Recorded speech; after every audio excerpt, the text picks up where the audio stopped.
Hey, what's going on, everybody? Kevin Gallagher here with Gallagher Business Development with another video. And this one is in the series about making a business development plan. If you remember, the first video in business development planning was all about setting goals and the importance of setting goals. So go back before you watch this video and watch my video on goal setting. It's not a long video. It just gives you some information on how to set goals that are attainable, as well as setting up a stretch for your staff. So this is video 2. And video 2 is all about asking questions. When I sit down with a marketing consulting customer, before we sit down and have the meeting, I send them this document right here.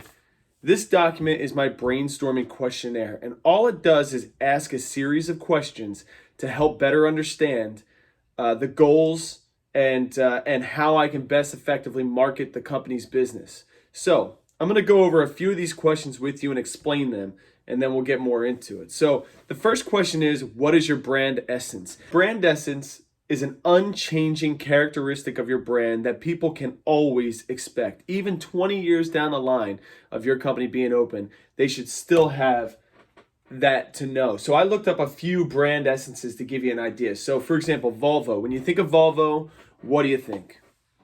You think safety. Everyone thinks safety when they think of Volvo. Apple, theirs is think differently. They're always trying to be on the innovation side. Nike, authentic athletic performance. Hallmark, caring shared. Of course, Hallmark would be caring shared. And Walt Disney World, simply put, magical. Now, we would agree that all of those are perfect brand essence characteristics of those organizations and companies. Your business, as a business owner, you need to come up with a brand essence for your business. So the second question is, what is your brand promise? Now, your brand promise can be ever changing. You can build whole marketing reps around brand promises. And so I looked up a few of those company brand promises to give you an idea of what they might look like. So the first one is Geico. 15 minutes or less can save you 15% or more on car insurance. It's a pretty solid brand promise. This is a statement of what your customers can expect when they deal with you. And this, again, Geico can change this 5 years from now. Let's say it starts taking them a little bit longer. They can change this message. This is more of an outward facing message. So here's some more. Coors Light, the world's most refreshing beer. Coca-Cola, to inspire moments of optimism and uplift. Look at all their marketing campaigns, all these companies that I'm talking about. They're all geared around this brand promise. And at the core of it is the brand essence.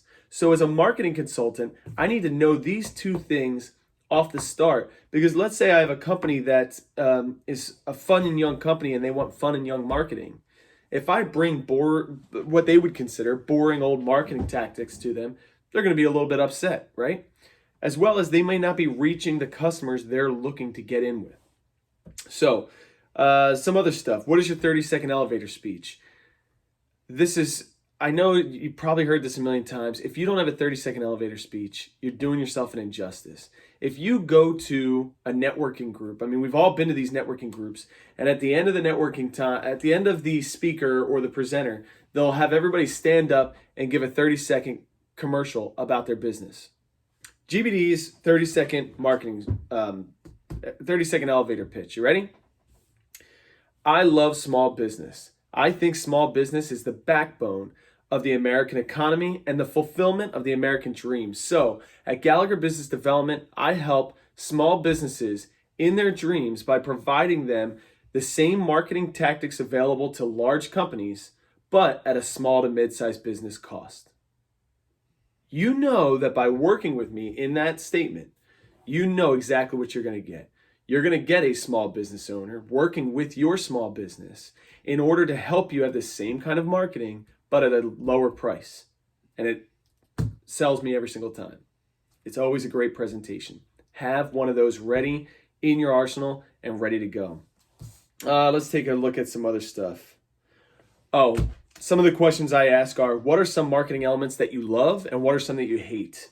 Some other questions. ROI. What was your ROI for the previous year? Where did your Where did all of your jobs or all of your sales come from? If you're not tracking this information, you are doing yourself a major disservice. People, listen to me. If you get one thing out of this video, it's that you need to be tracking your ROI. And it's simple. Every time a call comes in or every time a sale comes in, say, how did you hear about us? The consumer will then tell you, and then you can sit down and keep a little tally, keep a spreadsheet, do something so that you know exactly where all of your jobs, where all of your sales are coming from. Let me give you one more thing. If you were to create a profile of your main clientele, what would it look like? I want to sit down and come up with an exact profile of the type of customer that you love to have that makes up the majority of your business. And this goes back to that old school, which is still a constant in our world, the 80-20 rule, where 20% of your business makes up 80% of your sales. I want to create a profile around that 20% person so I know exactly how to market to them. So you've got these questions that you've put together, and now what do you do with them?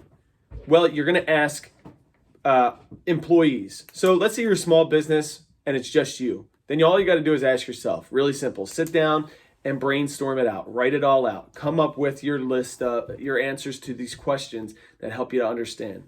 The other people, if you're maybe a mid-sized to large business, you want to sit down with all of your managers of the different departments, because all of those managers should have different goals for their departments.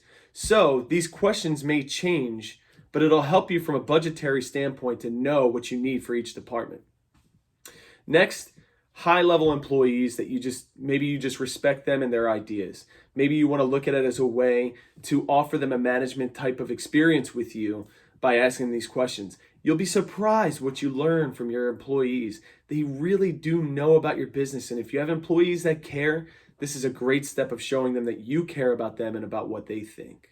So that's it for this one. So step one of business development planning is creating goals. You create goals for your company and you create goals for your different departments.